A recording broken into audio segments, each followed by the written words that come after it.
जब भी साल का महीना आता है अक्टूबर नवंबर तो मूड बहुत फेस्टिव हो जाता है, लेकिन जो लोग स्टूडेंट्स एग्जामिनेशन के लिए प्रिपेयर कर रहे होते हैं ये भी वही टाइम है जहाँ पे इम्पॉर्टेंट एग्जामिनेशंस के लाइन लगे होते हैं, है ना।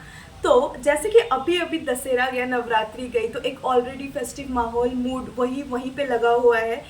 और वापस पढ़ाई में थोड़ा सा ध्यान लगा कि नहीं लगा, वापस से हमारा दिवाली आने वाला है।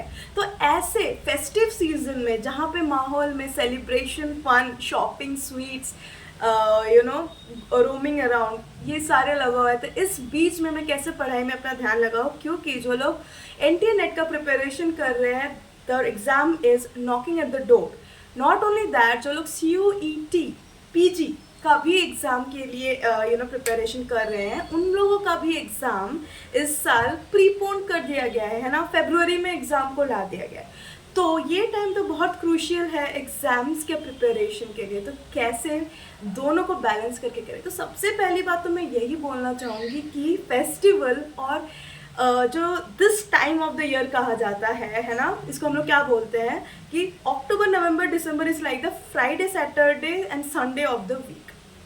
True, we are all in very joyous mood, in a mood to celebrate these 3 months of the year and almost going to welcome the new year and all. लेकिन ये this time of the year will come every year. लेकिन जो opportunity है, examination है, बहुत high competition है, one time opportunity है। आज का अपॉर्चुनिटी निकल गया, आपने आज अगर डिसाइड किया कि नहीं, let's enjoy this time, next year exam के लिए देंगे, तो आपको हर मोमेंट ये सोचना है कि जिस मोमेंट पे आपने ये सोच लिया कि कल करते हैं, कोई और उस टाइम पे आपसे 2 कदम आगे निकल जाएगा। और एग्ज़ाम के टाइम पे कंपटीशन बहुत हाई है, जितना आप डिले करेंगे उतना ज़्यादा ही आप ही को प्रॉब्लम होगा।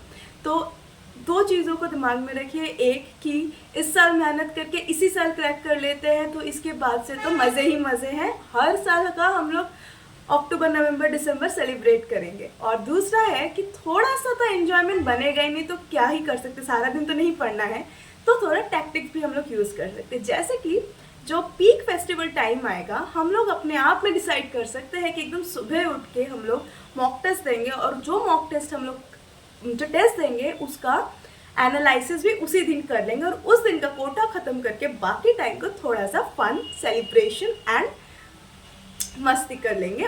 तो पढ़ाई का पढ़ाई भी हो जाएगा और सेलिब्रेशन का सेलिब्रेशन। लेकिन ये पूरा ही आपको एक रूटीन फॉलो करके बना के करना है, क्योंकि every day, every hour, every minute as well as every second counts. आप यहाँ प्रिपरेशन से, हार्ड वर्क से हटे तो आपकी जगह कोई और 2 कदम आपसे आगे बढ़ेगा, कंपटीशन हाई होगा और आपका जो चांस है वो कम हो जाएगा। तो ये आप पे डिपेंड करता है कि आपके लिए क्या इंपॉर्टेंट है ना। इस टाइम पे अभी मस्ती करते हैं, कल पढ़ाई कर लेंगे, या तो आगे के चांसेस तो है ही, या फिर आज हम लोग अपना काम पूरा कर लेते हैं ताकि आगे जाके हम लोग हर साल इस टाइम को बहुत अच्छे से सेलिब्रेट कर सकें। So this was the tips for all of you who are preparing for examination during this celebratory time of the year, joyous mood and etc. I hope this video you will find it helpful.